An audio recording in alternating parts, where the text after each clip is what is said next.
So now what we have here, G is normal summoning Blackwing Zephyros the Elite. So we have a Beast Warrior, Winged Beast, and Fiend Monster. All three of them are dark, and all three of them are being used to link summon Curious, the Lightsworn Dominion. So we see a variant of Dark Lunalights coming out here.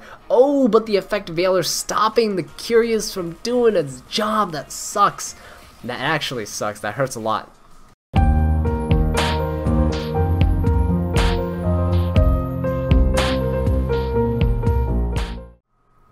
Welcome to Fantasia, home of the Melodias. My name's Azallea, and today, gonna be bringing you guys a little stream highlight. So this highlight was actually taken as an excerpt from last week's stream. If you guys want to tune into future live streams, I go live every Saturday at 8 o'clock p.m. Eastern Time on YouTube, so come join in on the fun. But anyway, without any further ado, let's just jump right into this, and I'll see you guys at the end of the video.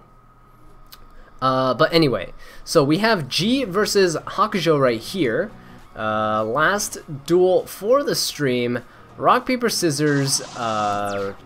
Scissors beats paper.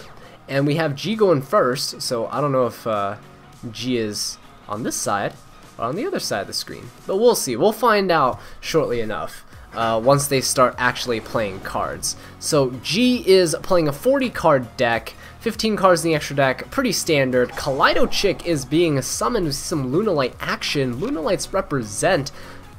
That's pretty good. So Kaleido Chick gonna go ahead and send a copy of Blue Cat, kind of strange. Might telegraph to me that Crimson Fox is in the hand. If Crimson Fox isn't being sent to the graveyard there. Hakuzho, though, on the other hand, is playing a 37 card deck. So there's 37 cards in the deck. That means 42 cards in total. 15 card extra deck, pretty standard.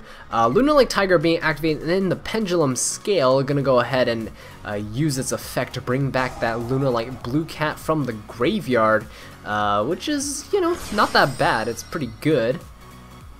So Lunalight Tiger summoning this back. Blue Cat will be destroyed during the end phase if he decides to end his turn, but he's gonna go ahead and overlay these for one of the best XYZ monsters in the game right now. Trust me on this. Evil Swarm Nightmare. And for all Lunalight players and fans out there, if you're not playing Evil Swarm Nightmare, what are you doing with your life, man? Evil Swarm Nightmare is the way to go, because you can only link summon with face-up monsters, and Evil Swarm Nightmare says, no, you can't do that to face-up monsters by putting them face down if they're special summon, and it's not once per turn either.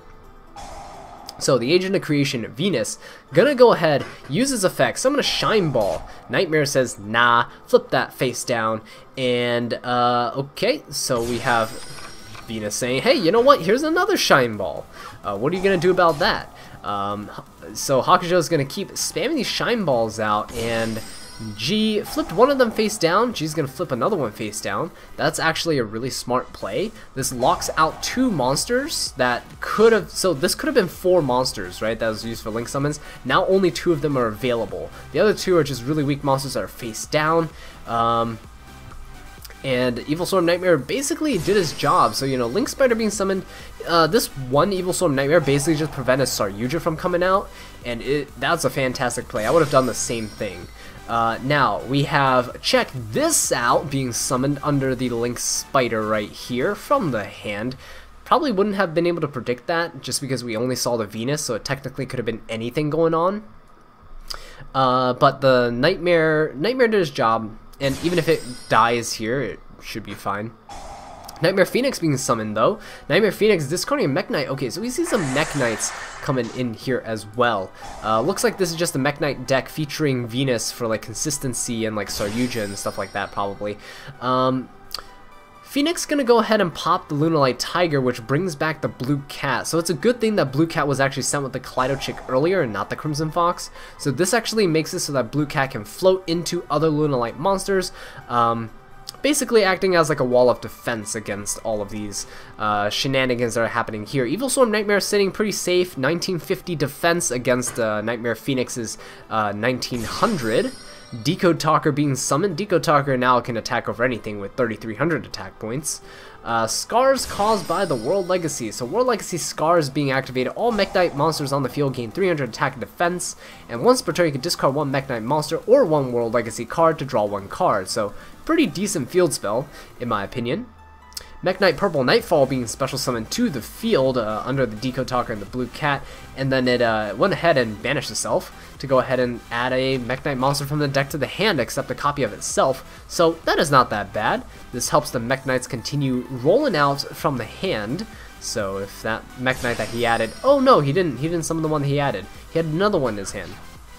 So we had Mekk-Knight Green Horizon being special summoned here, and this one says that when attack is declared involving this card and opponent's monster in this card's column, you can target one Mekk-Knight monster in your graveyard and add it to your hand. So this is a great way for him to just recover some resources while declaring an attack on some of the monsters. So Blue Cat being destroyed by battle, gonna activate its effect in the graveyard, and now it can special summon a copy of itself out if G is playing multiple copies, and yes, indeed he is. So another Blue Cat is special summoned out, and yeah, his opponent's just gonna say, you know what, I don't think I want to attack into this anymore. Because if he attacked into the last Blue Cat, he could have summoned something like Kaleido Chick, set up for next turn, shenanigans of that sort. And he didn't want to attack the Evil Storm Nightmare because this also just makes sure that G does not have access to an extra monster zone. But what can happen here is actually they can make Wee Witch's Apprentice. So with the Evil Storm Nightmare and the Blue Cat, those two can make a Link monster of their own. Morningstar was summoned probably to prevent the opponent from getting Decode Talker's extra monster zone space.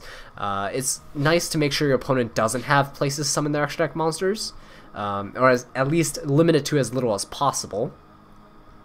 So I can respect what Hakuzho is doing there.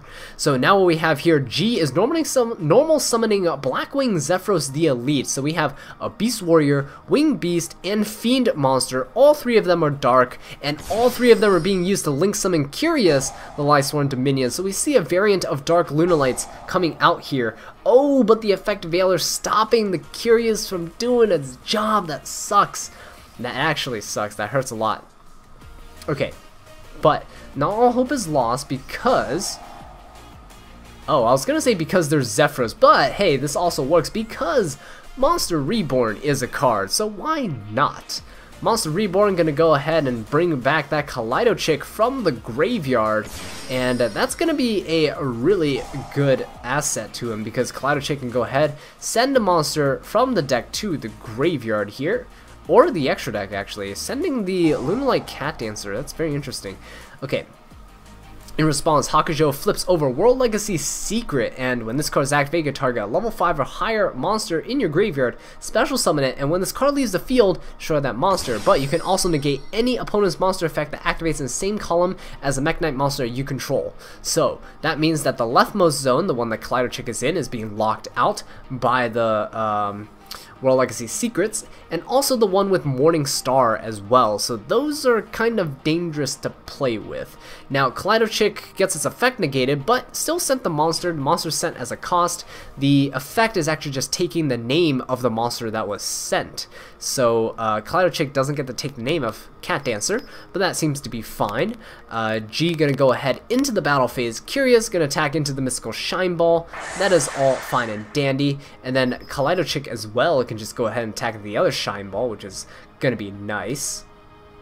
Now, Morningstar has the effect where, let's see, yes, if your Mekk-Knight monster battles a monster in a different column than it, your monster cannot be destroyed by that battle. Also, you take no damage from that battle. So that's why Curious did not attack into the Morningstar and attacked into the Shine Ball tokens. Actually, not Shine Ball tokens, but the actual Shine Balls instead. So we have Mekk-Knight Purple Nightfall coming back out, returning to the field, and now, again, this World Legacy Secrets is going to become more and more potent as more and more Mekk-Knights are being summoned to the field, and that's not good for G, because eventually what's going to happen is Mekk-Knights are just going to control a monster in every column, and then it's basically a one-sided skill drain. They get all their effects, you don't get any of yours. So, we have Mekk-Knight Purple, or Green Horizon, not Purple Horizon. Purple Nightfall's over there. Green Horizon gonna go ahead, declare an attack, and then when it does, you can target a Mekk-Knight monster in the graveyard added to your hand. So we got Blue Sky being added to the hand. Okay, and that's all fine. Kaleido Chick is destroyed, some damage was taken, and now we have Mekk-Knight Purple Nightfall going ahead, declare an attack on Curious.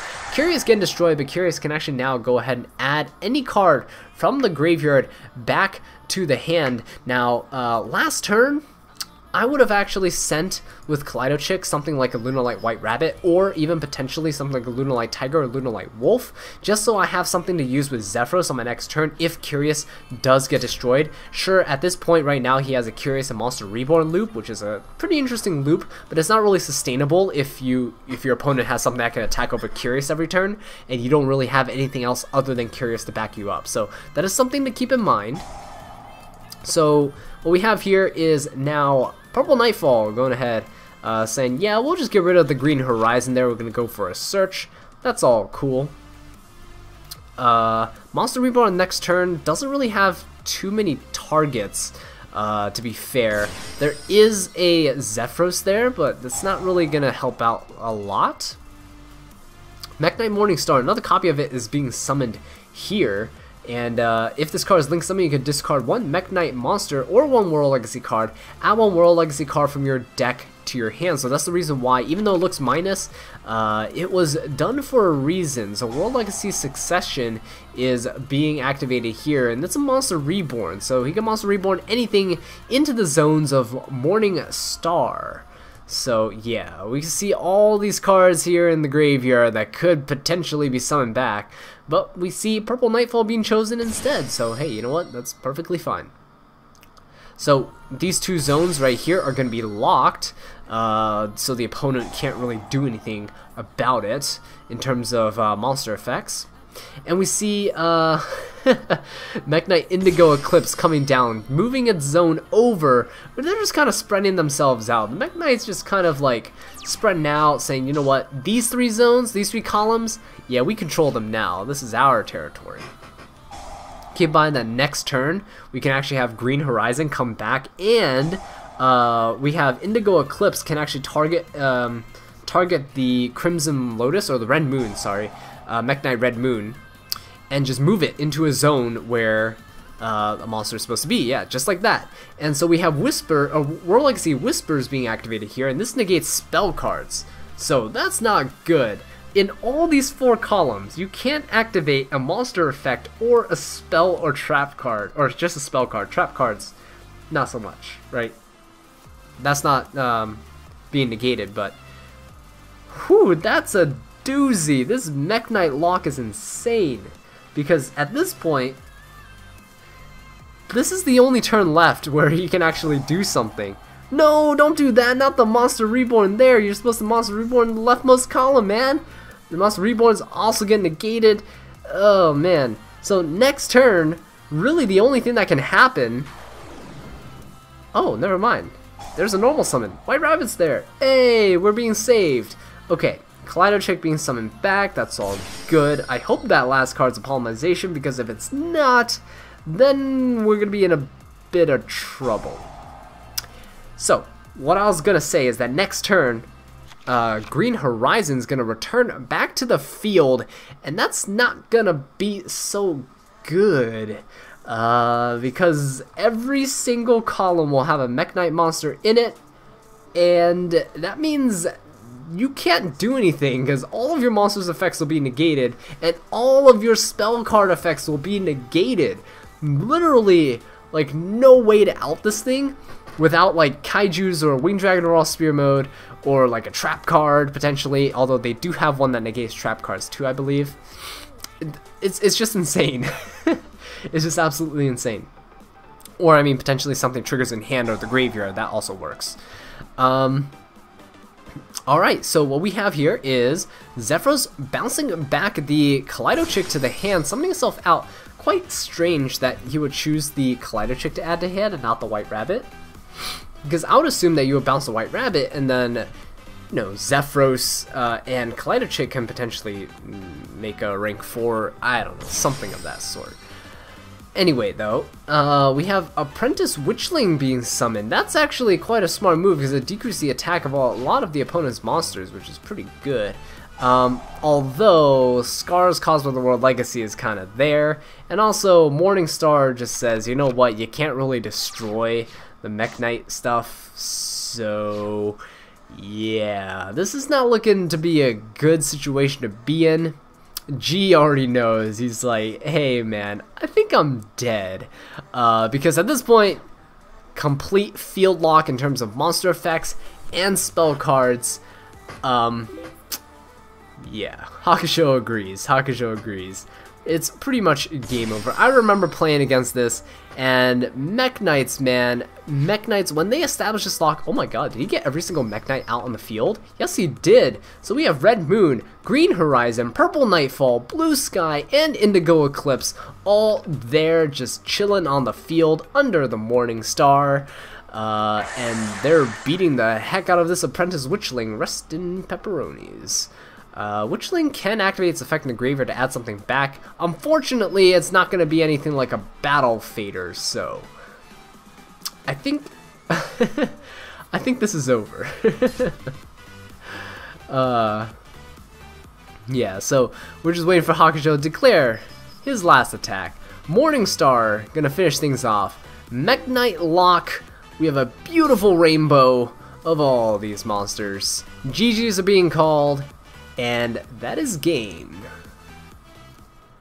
Alright guys, thank you all so much for watching this video. I really do appreciate it. If you would like to stay updated on future live streams, make sure to follow me on Twitter or join my Discord server. Links to both will be in the description down below.